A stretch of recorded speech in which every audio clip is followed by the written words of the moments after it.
Hello, and welcome back to Retry Radio. This is another episode. We're going to stop numbering them because apparently we can't do them in order. Today, we are joined by Dennis. Yo. And Ryan, once again. Welcome back, Ryan. Thanks for having me. What's up, everybody? Yeah, no problem. So last episode that you were on, by the way, I'm Kerley. Hello, everybody. I'm Kerley. The last episode that Ryan was on, we got him to tell us his favorite video game of all time. And I wanted to ask, what is your second favorite video game of all time? Your first one is Kingdom Hearts. So I could easily just put another game from the Kingdom Hearts series as No, you can't. two. You can't do that. But I'm not going to for the sake of just being fair. Okay. I totally could, so fuck off. Jack and Daxter Precursor Legacy, though. It's a good-ass game. But Jack 3 is better. No, it's not. Oh my god, it's not. It sure is. It definitely is not. Anyway, welcome to the show, guys. This is a podcast where we get together and talk about whatever we feel like talking about. And since nothing particularly topical popped up today, we are just going to give you guys some more introductions into ourselves. And this week, we're going to do our top 3 favorite movies of all time. And first, Jesus, that scared the shit out of me. Jesus. Sorry. First, I wanted to just give some honorable mentions. So these are movies that I absolutely adore, love, but didn't quite make the cut. And if you were to ask me this same question, like what are my favorite 3 movies of all time, I'm sure some of these would creep in. It just depends on my mood or whatever. Like, rankings are stupid anyway, but they're really fun to go over. So some of my honorable mentions is Avengers Infinity War, Batman Returns, Toy Story, the first one, Toy Story 3 also, I'm going to throw that one in there, and The Lion King, also Eternal Sunshine of the Spotless Mind. Those are all movies that easily could make the top 3 for me, but they didn't today because fuck them, Fuck those movies. They weren't there for me today. Ryan, what do you have, Ryan, for honorable mentions? So Lord of the Rings 2 Towers is an honorable mention. The Sandlot. It's a boring ass movie. Man, fuck off. This is a good ass movie. You're terrible. To throw the entire MCU into that, but mostly just Infinity War is an honorable mention. Okay. And then Amazing Spider-Man 2. Yeah, hey, I like this guy. Amazing Spider-Man 2? Dude, yeah. That's a good-ass movie. I like that one too. It was like, why not Homecoming? I don't know. I need more from Tom Holland before I start throwing his movies on my favorites of all time. Interesting. I feel like Homecoming is better, but I love The Amazing Spider-Man 2, and most people hate that movie. And I understand the problems that it has, but I still love that movie. Gwen Stacy is so good. And I like Dark that Knight movie too. is my last honorable mention. I really wish they would make Amazing Spider-Man 3. Yeah, me too. Just let him make it. Just let him finish that trilogy.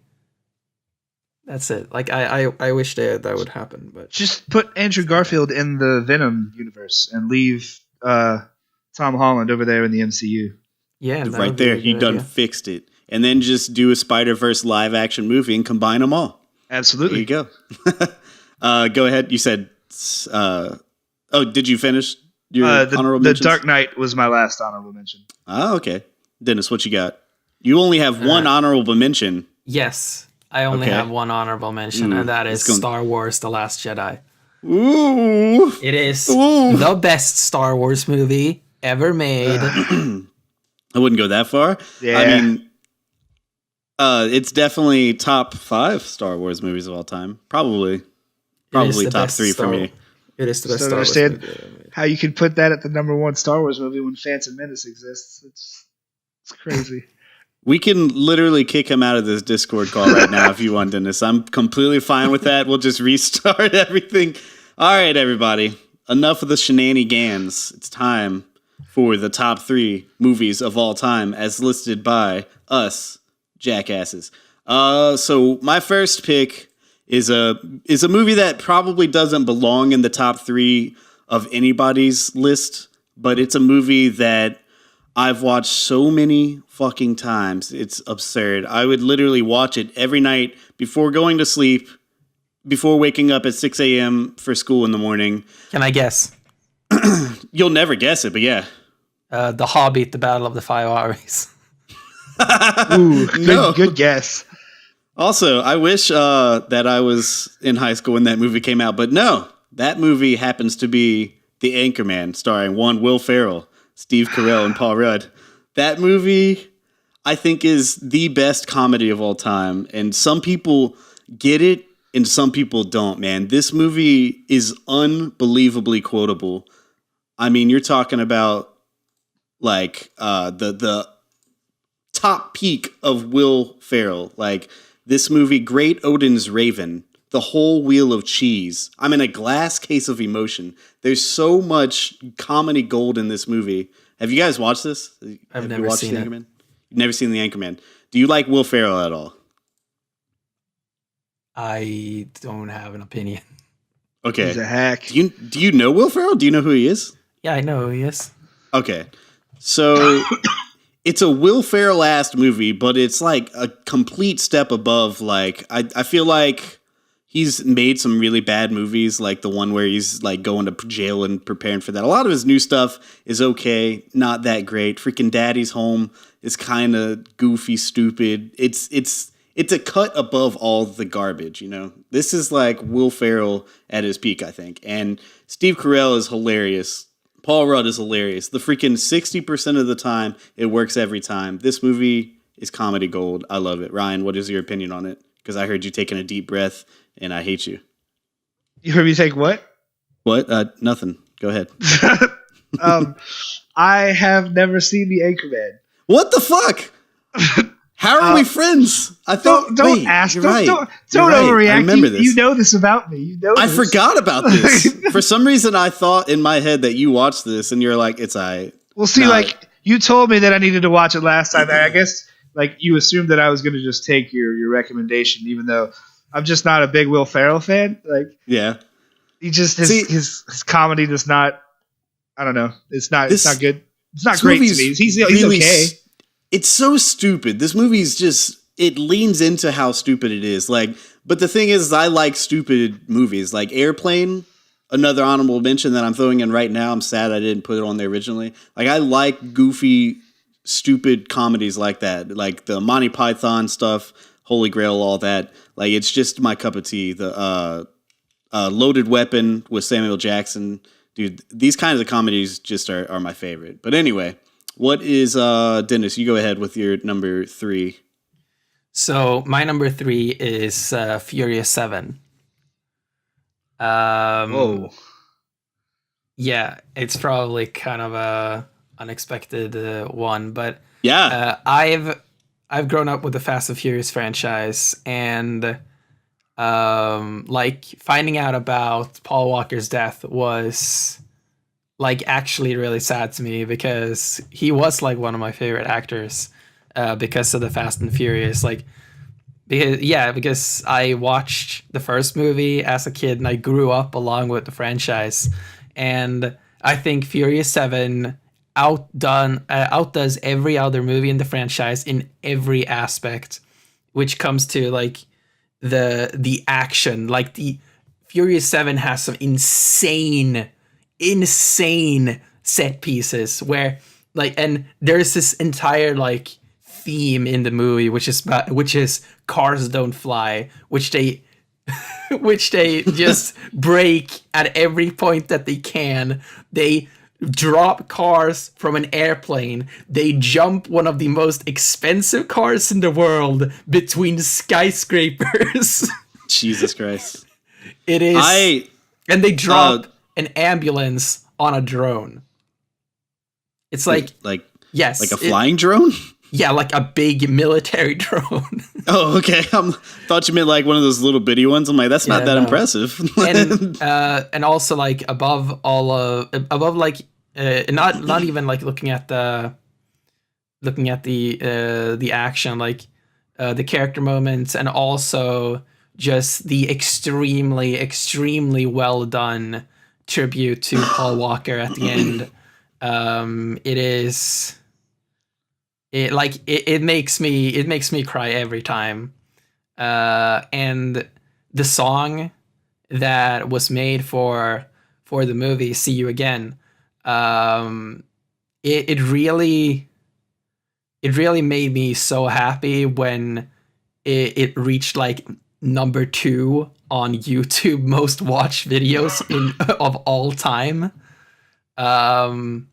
You're talking about the part where it's a tribute, or yeah, the song "See You Again." Oh, I see. Okay. Yeah, it was at one point the second. I think it even I think it even reached number 1. But yeah, it was one of the most watched videos on YouTube of all time, and that was a song that is all about Paul Walker, and that is just really, really such a cool experience. And I still hear like a lot of from people who like watch the Fast and Furious movies for the first time. It's like, wait, that song is from this movie? It's like, yeah. Man, I didn't know Gangnam Style was about Paul Walker. That's crazy.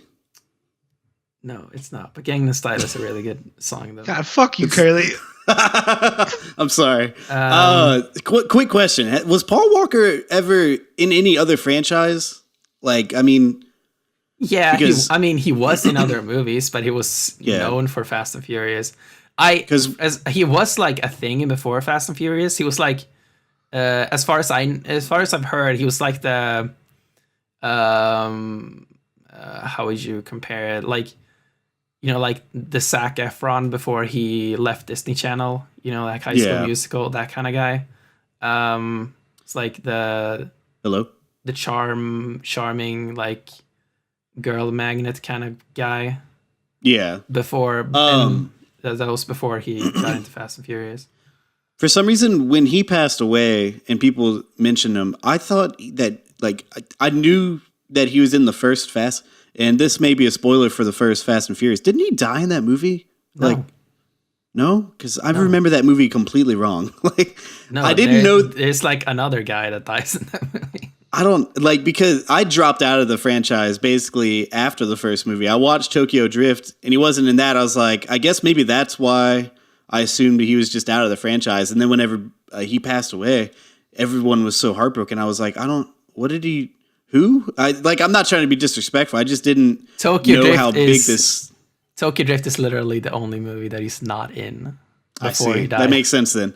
I never really gave this franchise a shot after the first movie. I thought it was okay. Tokyo Drift was good, but again, it didn't grab me.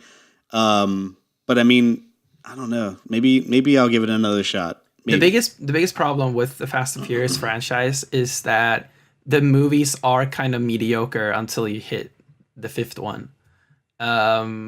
But the problem is that Fast 5 is kind of like the Avengers. Where it's like you have to kind of watch all the other movies because Fast 5 is like just fan service the movie, similar to like Avengers, where you get to see all these characters that you've gotten to know from all the other movies, and you finally see them like interacting with each other. So it's kind of like if we had to watch like 4 Incredible Hulks and then got the Avengers. Yeah. Okay, that makes sense. Yeah. All right, Ryan, what's your number 3? All right, my number 3 is the Harry Potter and the Sorcerer's Stone. Hell yeah.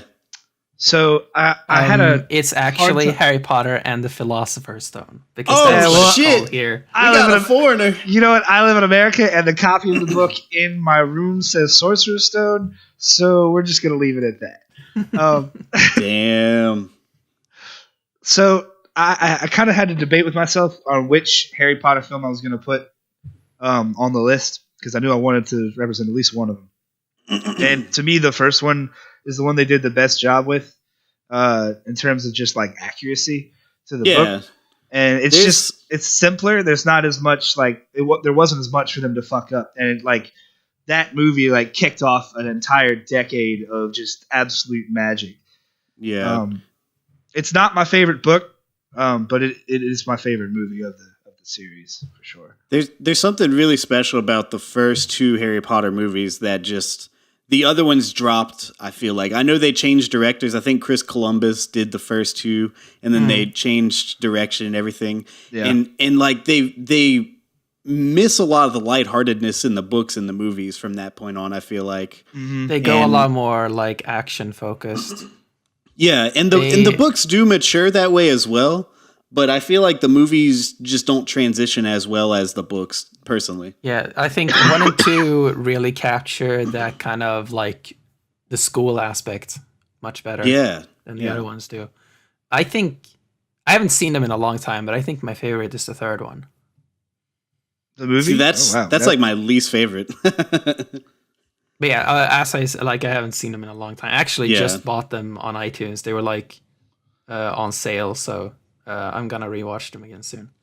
You know, I take that back. The Order of the Phoenix is my least favorite movie out of the bunch. Number 3 is pretty good, but it's like if you watch them in order, you feel that there was a huge change in like direction and production from 2 to 3. Yeah. And it is really jarring. I feel like if I was just to watch it, it wouldn't feel that way. But if you're watching them all, like if you spend like a month and you're like, I'm gonna watch all the Harry Potter movies, like one every couple days, it's very jarring. You know what? I think I know why I like 3. Because the Dementors are so badass looking. No, those were fucking terrifying. No, like that's because that's when Hermione was like super fucking hot. What? No. I was a kid, dude. I think she's like 18 in that movie. Like the actor. I don't know. That's a fair point. I won't comment there. But I mean, you gotta like. I think it's really weird that like you can see there's a massive like age jump from 2 to 3. Yeah. I'm pretty sure Harry hit puberty either in the end of the first movie or the end of the second one. Well, there was a big time gap between the first and the second one as well. Yeah. Well, I know it happened mid-movie, and they had to like digitally augment his voice in some ways. Yeah. Because he like straight up just hit puberty, and they're just like, well, fuck. I love the Harry Potter franchise to death, man. I hate that I can't put Goblet of Fire on there because it's my favorite book by far. Ooh, yeah. But the movie it was as good as it was. It just kind of fell flat a little bit. They left so much out. Yeah, that's the thing about the franchise when it gets later.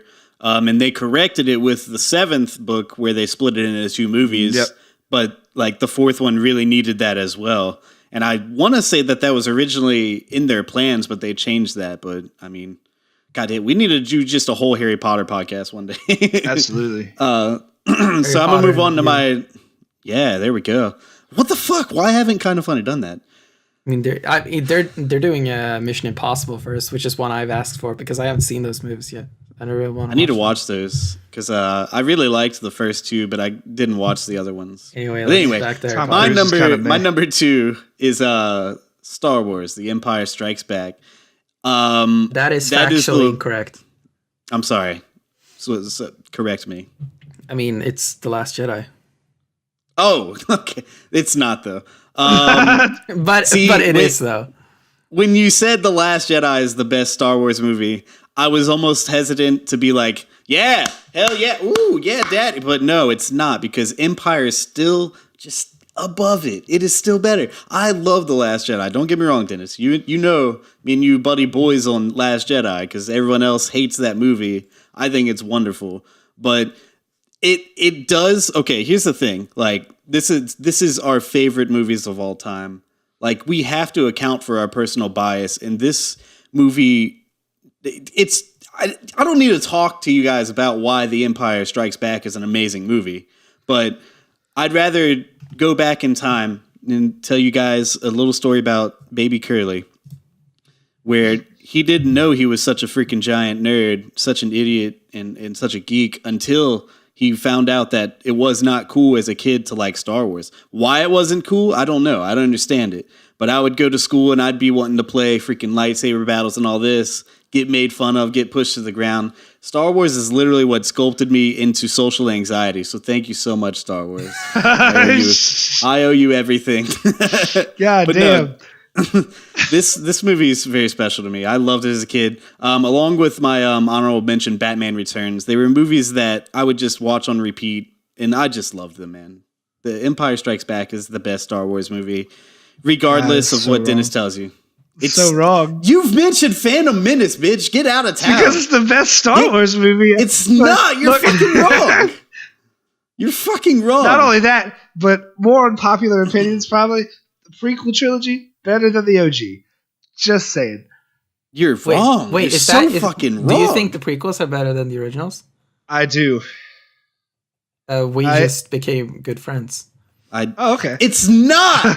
It's not bet. Like, look. Don't get me, dude. Revenge of the Sith is amazing. I love that movie. The Phantom Menace, I like that movie. Attack of the Clones is a fucking piece of shit. It's so bad. It is awful. It cannot be better than the original trilogy. And yes, I know that Return is. Return of the Jedi is fucking garbage. Dude, Return is better than Attack of the Clones. I'm not going to say that I love Jedi. Return of the Jedi makes no sense, and they also just decide to break the universe by introducing a second Death Star out of nowhere. All right, this is a whole nother topic for another day. Yeah. We got to plan a fucking Harry Potter podcast, and we got to plan a Star Wars podcast. Hashtag bring back Star Wars in review, or whatever y'all call it, Star Watch. Is that what it was? Star Watch. God, y'all need to finish that shit.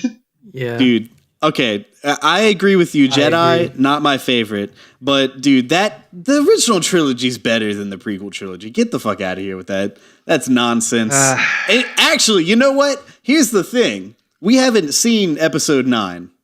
We haven't.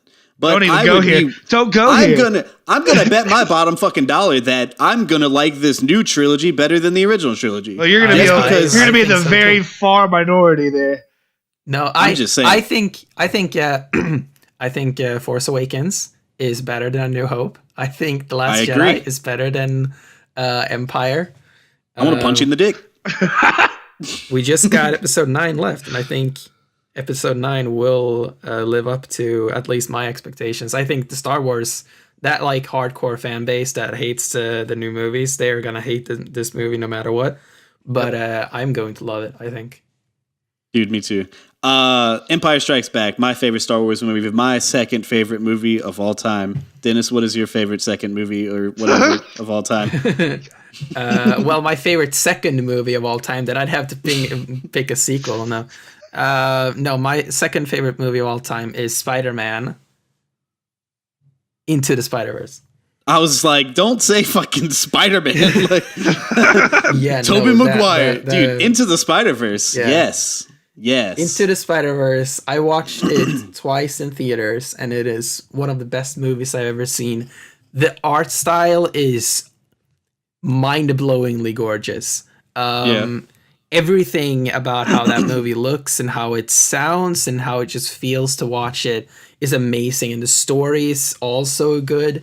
I love how nerdy it goes, like into like multiverses and all of this stuff, and the entire joke about backstories that they keep doing multiple times, and it's still funny. There are few movies that I would argue are perfect, and I think Spider-Man Into the Spider-Verse is a perfect movie. There is nothing I would change about Star Wars about this movie. About Star Wars: The Empire Strikes Back? No, about Spider-Man Into the Spider-Verse. Dude, I agree. I think it's definitely my favorite Spider-Man movie of all time. Like, and that's crazy because like those are some of my favorite movies. Even the Tobey Maguire ones. Like, I like all of those movies. I don't like them as much as I liked Homecoming or The Amazing Spider-Man, which I think Amazing Spider-Man 2 is a very underrated movie. But Spider-Verse, I feel like I thought going into it, I was like, there's no way it tops Homecoming, because Homecoming, you got fucking Michael Keaton in there, who, like, again, I said Batman Returns is my fucking hero as a child. He comes in and just is like the best like MCU villain up until, Thanos, but we're not going to talk about that yet. And like, it just had so much just like, what is it? Sony that owns the Spider-Man movies? It's a Sony movie. Yeah. We finally got Spider-Man back in the right hands. And it's just like from the first trailer that I saw, I was like, fuck, this is crazy. Like being just a Spider-Verse fan, like playing like the Shattered Dimensions game and just being into the crazy Spider-Man aspect, jumping dimensions and stuff, I was sold. And this movie absolutely knocked it out of the park. It is probably the best animated movie of all time. Like it's fucking ridiculous. I love that movie, but I don't know if I'm ever going to be able to watch it again. Like it's and like just mild spoilers.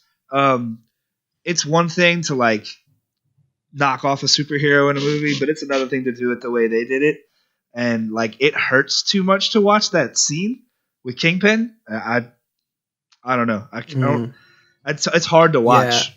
Yeah, dude, that movie is hilarious, but literally every 8 minutes I was tearing up, like actual tearing up. Like it's very emotional. Every turn and twist. So I'm just gonna go like full spoilers on that scene. Like if you haven't seen Into the Spider-Verse, I don't know what you're doing with your life, but that's fair. There are a few scenes that are more like effective than Spider-Man's death scene. Yeah, I agree. In my opinion, like no, definitely. Like his death and like the song that plays in the background in a news report, like. Everything just moved, and like seeing everyone's like reaction to seeing like fucking Spider-Man is dead. Like, what the hell are we gonna do? Like, everything. Like, I'm getting goosebumps just thinking about this. Like, everything, all of that coming together. It is one of the most perfect movie scenes of all time. Yeah, I want to watch that movie now. It was too perfect. It's too hard to watch that scene, man. Oh. It is. Good pick. Ryan, what's your number 2? Okay, so Kerley knows, Dennis, you probably don't know, that I love controversy. And for the longest time, this was my number 1 movie. Oh, God damn it. I know what it is. I'm sorry. Go ahead. This is now my number 2 favorite movie of all time. Batman vs. Superman. Mm-hmm.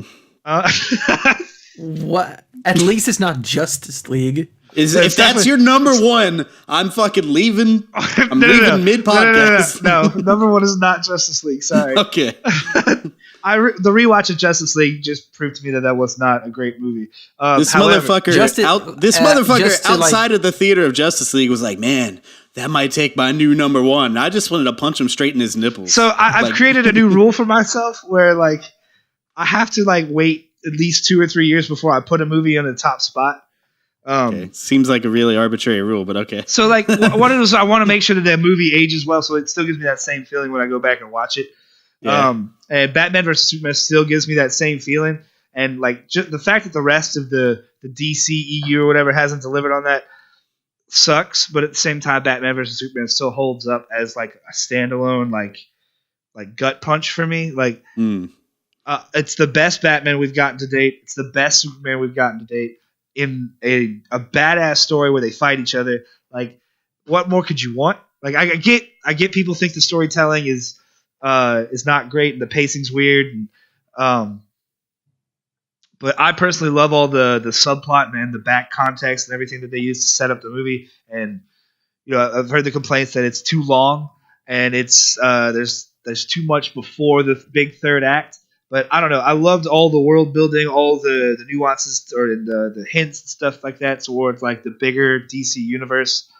I still love the movie.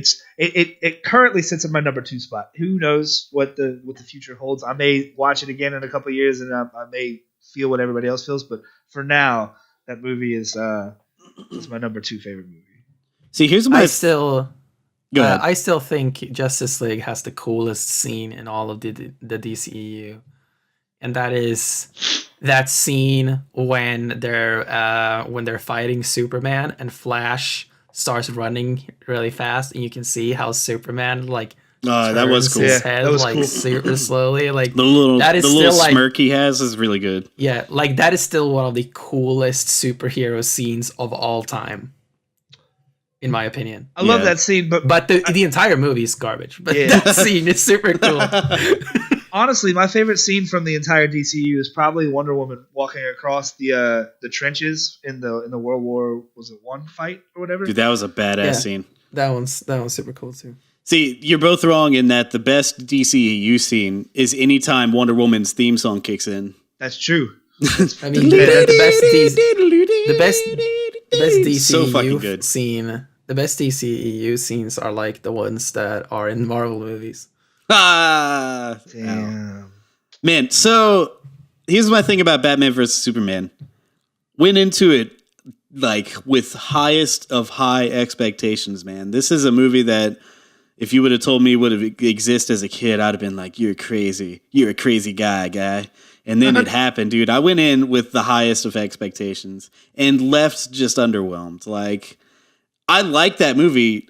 Dare I say it, I really like that movie. It's good. It is, like you said, it's the most...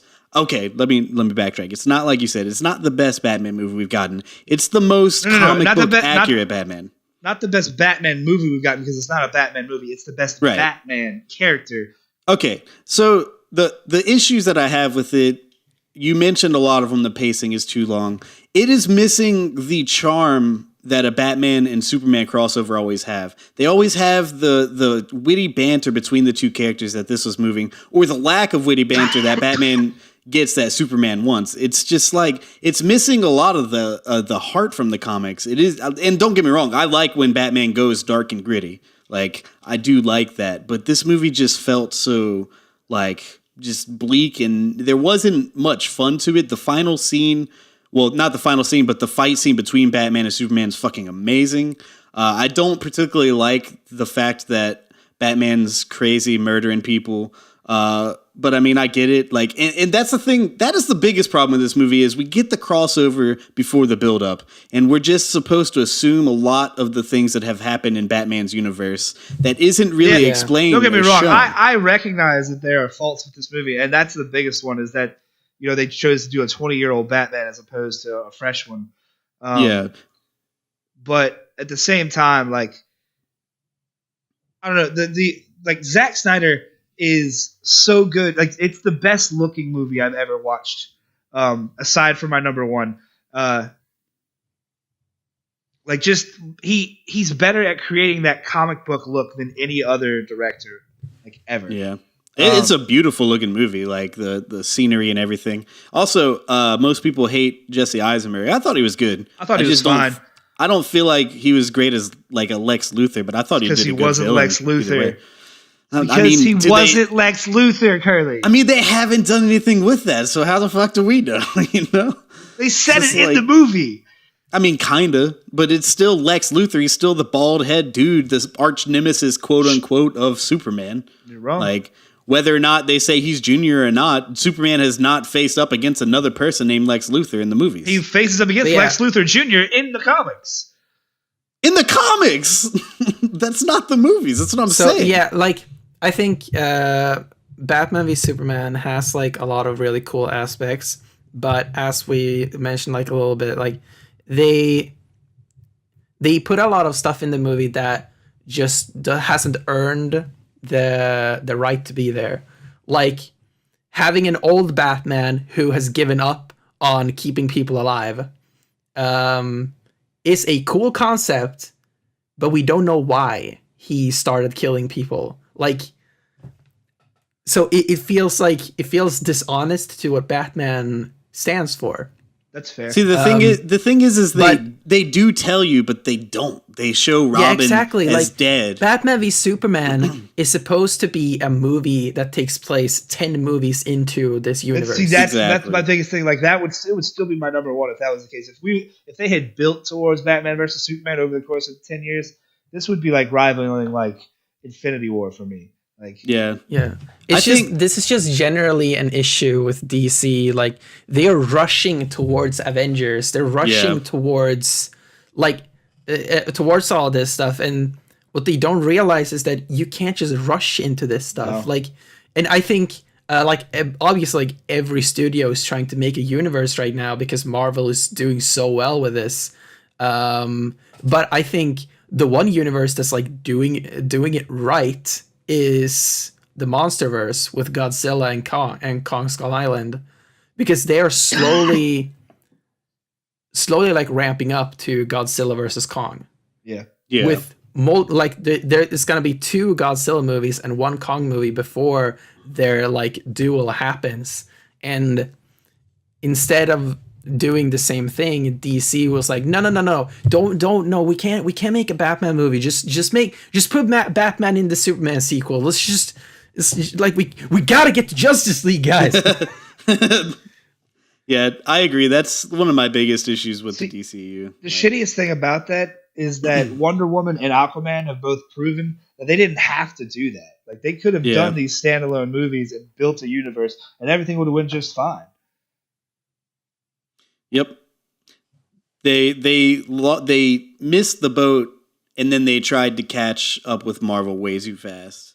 And and then rumor is right now that the Flash movie is actually going to be a Flashpoint movie. Yeah. And they're going to change time and remove like a bunch of stuff it wasn't good, like Batman. Like, they're going to change the Batman actor with a Flashpoint movie. It's like this feels just really bad, but it's like, why? Like, a Flashpoint movie would have been awesome.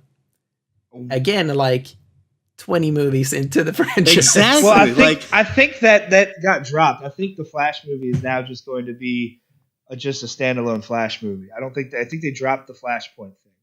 So they're just not even going to be connected? Like, well, no, I mean, they're going to be standalone movies, and right now they're focusing on the Worlds of DC thing. But I think what they're doing is feeling out what movies work and what characters don't, and then they're going to go forward with a universe.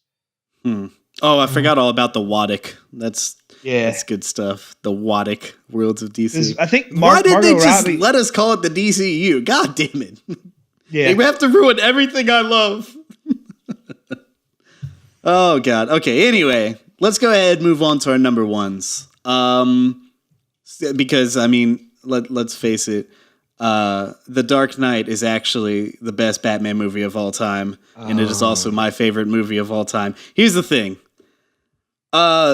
You're absolutely correct that Ben Affleck's portrayal of Batman is the most comic book accurate, but it is not a good movie like The Dark Knight is. Like, The Dark Knight is an actual good movie. It's not just a superhero movie. It's not just a Batman movie. It's Where is she?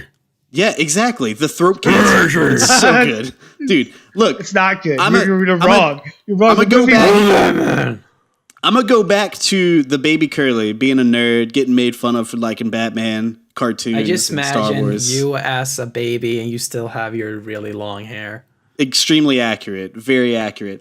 The thing about The Dark Knight is it turned like comic books and everything. I feel like that was the tipping point for making nerddom cool, because this movie broke through to the mainstream like no other piece of comic book or nerd culture has before. Like, the cultural relevance of this movie is amazing. And the fucking Heath Ledger Joker, guys, come on. It's not like the Joker from the comic books. I know it's not, but it is why it's so serious. Dude, it's so goddamn iconic. The costume design is so goddamn good and so unique to the story, and everything just fits, and it is just a goddamn good movie. The day that I saw it in theaters, I literally cried, and not for a sadness or anything, but I was like, this is like, because I remember watching Batman as a kid, and just like, I loved those movies. I loved fucking the Mr. Freeze one. And then, like, growing up and figuring out, damn, those movies really weren't that good. And going into this, being like, this is just going to be kind of, hokey, corny, cheeseball Batman. And it fucking wasn't. Dude, Batman Begins is underrated, by the way. Wait, what is it? The one before this movie. Yeah, Batman Begins. That movie is extremely underrated. People bash on it for it being kind of the same thing as Batman vs. Superman, like overly long, needs some plot and whatnot. But that, I feel like it should have been what The Dark Knight was, as far as like throwing Batman back into like humongous culture. And he never really left, but what The Dark Knight did for nerd culture, like, I'm forever grateful for. And just, dude, like I said, Heath Ledger's Joker is my favorite villain of any movie, I feel like, of all time. I love that movie. So, all right. So, again, I love controversy. That movie's Yeah. great, but that Batman costume is garbage. In the Dark Knight trilogy, I can't stand Christian Bale's Batman costume. I don't know why. It just I have when to I agree look with that. at it, it just makes me not just not want to like those movies. The movies are great, so you get past the fact that the costume's bad.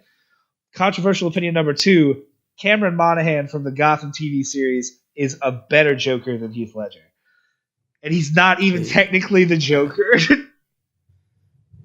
I haven't watched that far in the series to know. I haven't But seen the series at all. but I have to disagree only because I don't trust your judgment. So the thing about The Dark Knight also is how grounded that trilogy of movies was. They strayed very far away from like the supernatural stuff in Batman. And there's just stuff that, isn't grounded in reality, like the bat swarming in and Batman Begins and all that.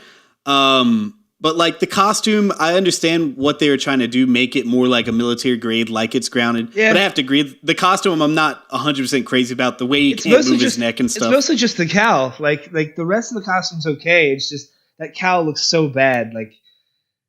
And then I don't like what they did with the Batmobile. I don't know. It's all right. I love the Tumbler. Dude, I love it. Like and the motorbike, God damn, the motorbike's it's so fine. good. The Tumbler is not my favorite. Especially, man, I love it. Especially compared to the Batmobile from Batman vs Superman, it was so much better. Watching, I feel like Batman vs Superman takes a lot from both the Dark Knight and the Dark Knight Returns, the comic. I feel like that's Batman vs Superman combines a lot of the Batmobiles together. Not visually, no way. I think so. Like the Tumbler almost looks like a tank. I mean, yeah. I don't know. I don't. That's my point. Is they're trying to make it more like Batman's got this military grades type shit. I mean, I like it. I like the twist that they put to Batman lore, and they made it its own thing. I don't care for the fact that they basically just made Batman this rich guy who buys all of his gadgets. Batman's supposed to be one of the smartest people in the world. He's supposed to invent most of his shit. Yeah. I mean, he works with Lucius a lot in the comics too. He does. He does. But he also invents a lot of the stuff that he uses, He makes his own bat suit. Lucius perfects it later on in the comics. But I do wish that they would have went more comic book accurate with the Batman. He's not that great of a detective. He's not even that great of a fighter in the action scenes and stuff. But I mean, I don't know. It's just the tone and the writing of these movies, and just Christopher Nolan Christopher Nolan as a director, I think. Anytime he comes out with a movie, I have to see it because I was just so blown away by what he did with these movies. And that usually doesn't happen to me for directors. Go ahead. I think the biggest discredit to the Dark Knight movie or the trilogy is that they came out in the same time span as the Arkham games. And I just wanted movies that reflected that universe more. Don't get me wrong, I love the Dark Knight trilogy, and I love the nod at the detective vision in the actual second movie. That was dope. But it just there are certain things that I don't credit to Christopher Nolan for making a grounded Batman work, but Batman just shouldn't be grounded. He exists in this ridiculousness, and that's what makes him interesting, I feel.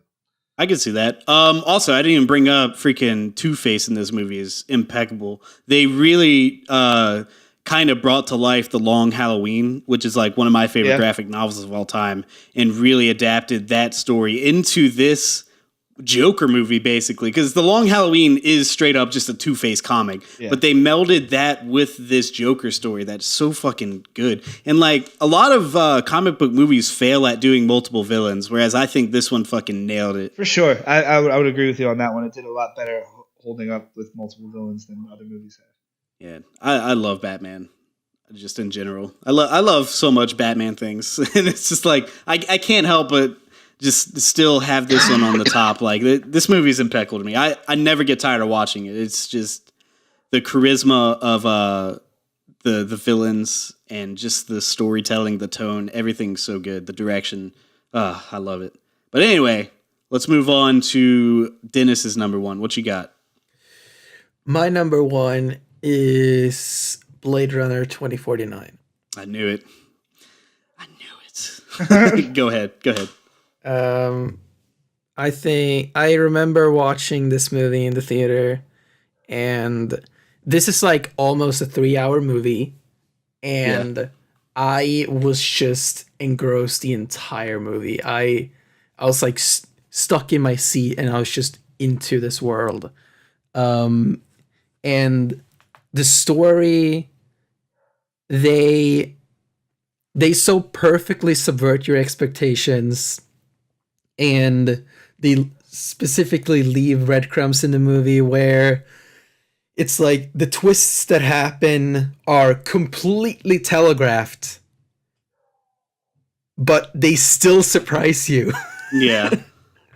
And yeah, just the world is amazing. I love Ryan Gosling as the main character.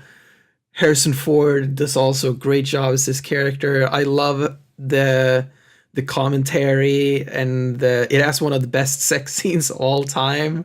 And just how the first movie was all about should replicants be considered human? Mm-hmm. And somehow this second movie adds a second layer on that. It was like, it's not just like, should replicants be considered human, but should AI be considered human? Yeah, dude, the AI in this movie is really good. The love story between him and his I don't know what her name is, but Joy.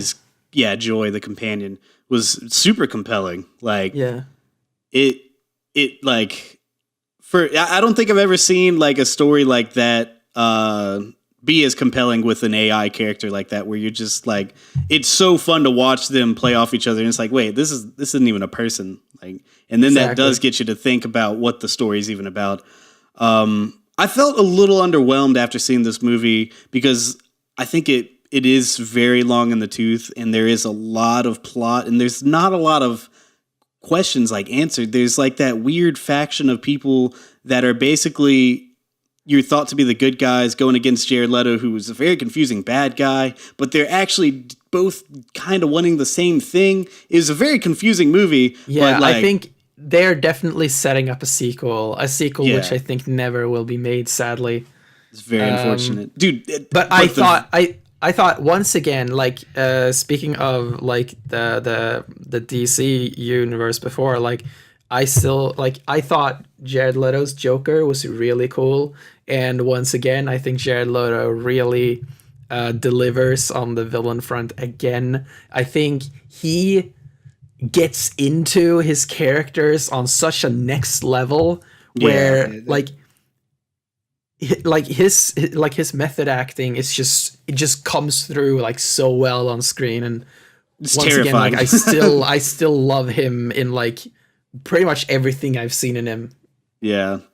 I think the acting in this movie is phenomenal. Like you said, I think this is the best performance I've seen from Harrison Ford. I think Ryan Gosling is amazing in it. Jared Leto is so fucking disturbing.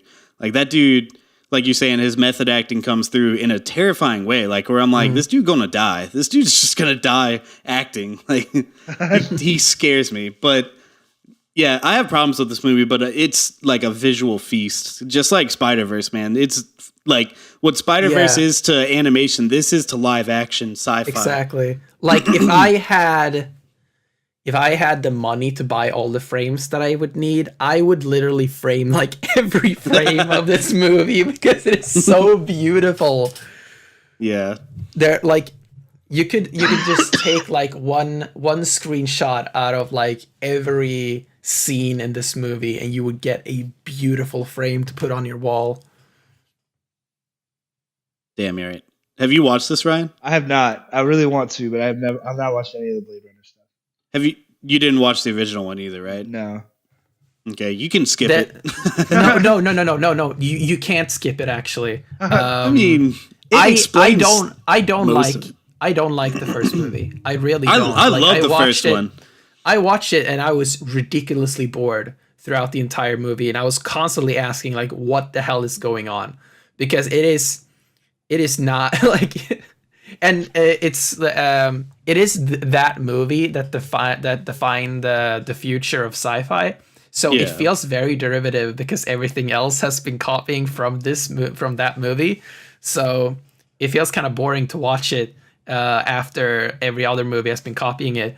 But what happens in that movie is like the plot of the second one uses the first movie as its root, and I don't think you would understand you wouldn't understand the weight of the plot in the second one if you haven't seen the first one. I prefer I loved the first one, but it didn't age well. There were a lot of things that didn't age well. One scene in particular did not age well at all. But it does. It holds up, but it doesn't. You know, it's a good movie. Yeah. I still like it. It's not a spoiler, but like in the first movie, there's like a love scene, and like it hasn't aged well because it's just straight up rape, and oh god, and like the woman in that scene is like completely like saying no, like I don't want to do this, but it's like standards were different, and like people were like, oh yeah, it's a movie of its time. This is perfectly okay, but it's like in a bad that's way. not okay. Yeah. Oh man, I prefer to consume media in like its entirety, so I would definitely have to go back and watch the first one. Yeah. Like with the make sure you watch the final cut version of the movie.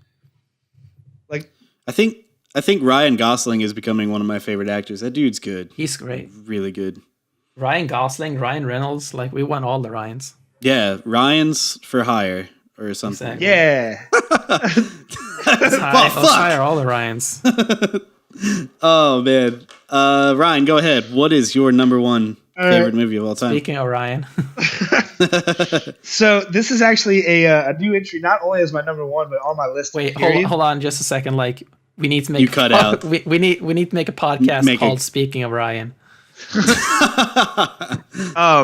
So this is like a new entry onto my list. Period. Like it just jumped to my number one like immediately.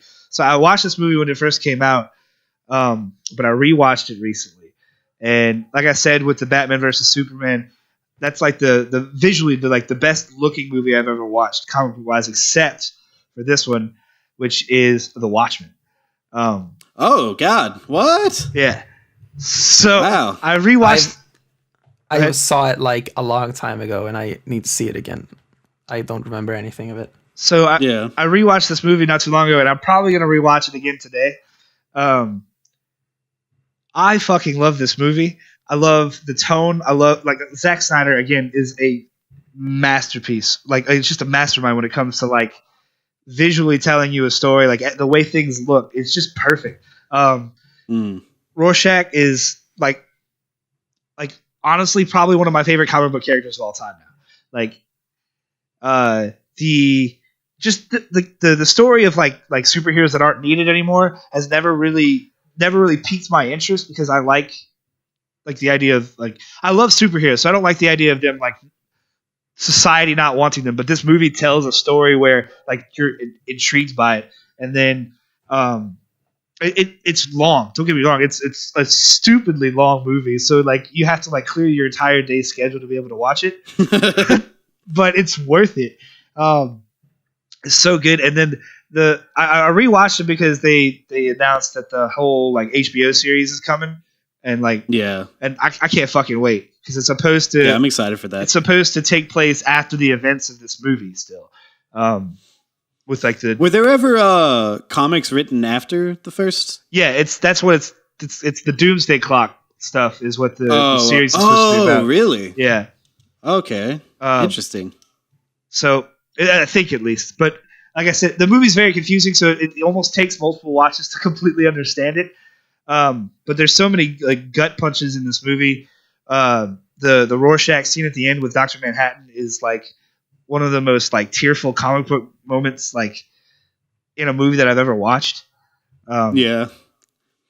But I haven't watched this movie in a long time. I do remember watching it like a few years ago, and I liked it better than I originally had. So I think multiple viewings is key to really Absolutely. like loving this movie. Like, The first takeaway I had when I first saw it was I was like, this is a movie about useless superheroes. And then I came out of the theater, I was like, wow, they really were useless. They literally put out a fire, and then the big blue guy took care of everything. I was just like, well, damn. That was a long movie to just tell me exactly what we already knew. The fact that they took Jackie Earl Haley and made him like just this unbelievably like almost Batman-esque like character in Rorschach is so good. And then he's not in it very long, but I love Jeffrey Dean Morgan in pretty much anything he's in. And I thought he did really well as the comedian in the movie. Also, the fact that Haley went on to be wasn't he the Freddy Krueger in the Freddy Krueger? Yeah. So I don't know. Didn't watch that one. No, it wasn't good. It wasn't good at all. What happened to that guy? Did he do anything else, or like? I don't know. I don't think so. Damn, that's sad. I like Rorschach as a character. He's definitely like anytime he's in a scene in that movie, he steals the scene. Yeah, and that for sure. That fucking mask is cool. Yeah, it's like a fucking cool mask. Like let's go. Come on. Any comment on that, Dennis? No, I don't have anything to say about the movie. I haven't seen it in so long that I don't remember anything about it. Yeah, that's kind of where I'm at. Like it's been too long for me to really remember, other than like being noted that I remember the second time I watched it, I was like, damn, this is much better than I remember it being. So I'm going to clear out a week of work so I can eventually finish it or something. There you go. That's it, man. That's what you got to do. Yeah. This was fun, guys. Thank you so much. I hope you guys enjoyed listening to us talk about movies that we love. And we hope that you comment and put in the movies that you thought are better than ours. Or if you agree or disagree, that would be awesome. We love reading you guys' comments. Where can they find you, Dennis? You can find me at Dennis_Lofgren on Twitter. And as we mentioned earlier, the Star Watch series is on my YouTube channel, youtube.com/rebreak. Yeah, Good I'm shit. on those. We basically are watching all the Star Wars movies in orders, ranking them, talking deep plot stuff. It's really good. Unfortunately, we didn't make it past A New Hope chronologically, but Tragedy. you never know. You never know. Ryan, where can people find you?